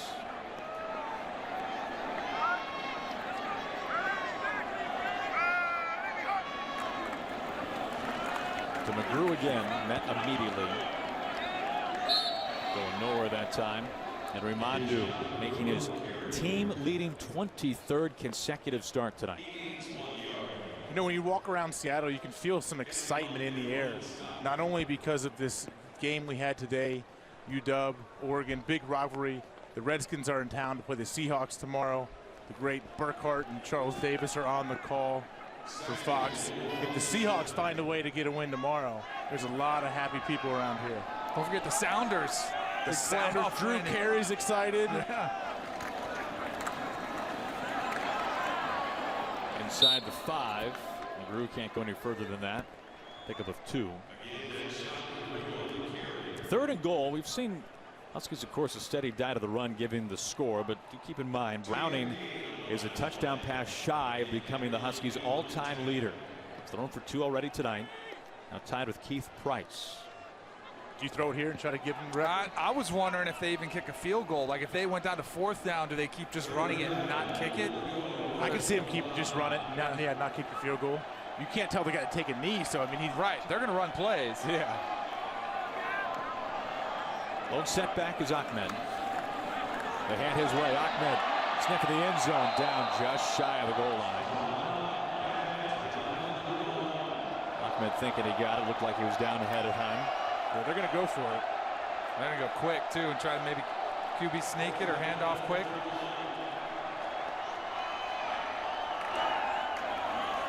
Again, they try Ahmed, and he is stifled. Blown up by Jimmy Swain, the senior linebacker from Olathe, Kansas. He will step aside. Under 3 minutes to go. Turnover on downs.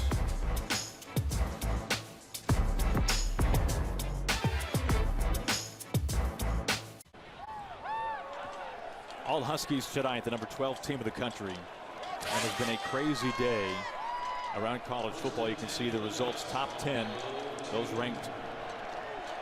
There have been a number of teams ahead of the Huskies to lose. Penn State, number 17 of the country, losing on a field goal in East Lansing. So where does Washington end up in there, Danny, after tonight? They're going to make a significant jump. And this is an impressive win. Number 6, Ohio State, not only losing, but just demolished. And Iowa City, we saw that a moment ago. Of course, number 11, Oklahoma State, losing against Oklahoma as well. I think Washington could get all the way up there to 6. So here's a look at my top 4 where I would have playoff starting. You know I would have it at 5? Right here. That's a UW right there. Thank you for describing. That's pandering to the home crowd right there. No, they're going to jump. I bet the committee has them up around Up to 6 5? or 7. I mean, I believe they should. Yeah. I don't know if they put them up. I can see 8. No, maybe. the committee won't. They'll put them. I think they can go to 6 or 7. All right, AJ, let's see if you can write a little clearer if needed. Let's check out my top 4 here. So I'm not going to. You have no need to put in a number 5? Just, yeah, UW 1, I guess, if I was really trying to. If pander? Top Danny. Really trying to pander with them. But yeah, I could see them easily being 8 or 9. Oh, they're going to go way they higher should. than that. Really? You think so? You think the committee will put them there? Yeah, because there's a lot of one-loss teams that lost. They're going to jump to Oklahoma See, I State. don't know how'd you have Alabama at 4 though, Danny? How do you take them out? Resume. They haven't beaten anybody. Like You their mean this schedule is season? light. Yeah. I mean, they look the part. They look great, but their resume doesn't stack up to several teams. Now they're probably going to. What does their past resume factor in? It shouldn't, but it does. It does. Yeah, it definitely does. It should not though. Even in my. When I think of Alabama, their past resume and Nick Saban all sticks out to me like they know how to win. See, I block all that out. I have a hard time believing that, Dan. No, but their resume can get so much better. Mississippi State next week. They got Auburn, and then they have SEC championship game. If they win out, they're the #1 seed. Yeah. Now, Danny, you have Notre Dame in your top 4. Yeah. As an independent, how much does that kind of muddy the waters for a team like Washington? Well, before today, or for Washington, yeah, it would have mattered. But I'm telling you, all these teams losing today really helped Notre Dame and Washington both. And if they're stacked up against each other, that's when it gets, if they're fighting for that 4th spot, that's when it gets a little bit tricky. Because Notre Dame's schedule is really tough and impressive, but they don't have that championship game. Under 30 seconds to go, 3rd and 4 for the Ducks.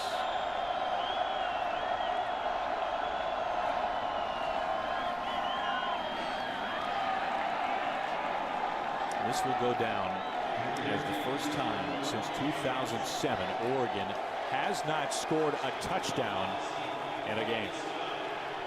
Last year 70-21. This year 38-3. The Huskies first time taking down the Ducks at home since 2003. Now the first real test you can make the case for the Huskies did not seem like much of one tonight, guys.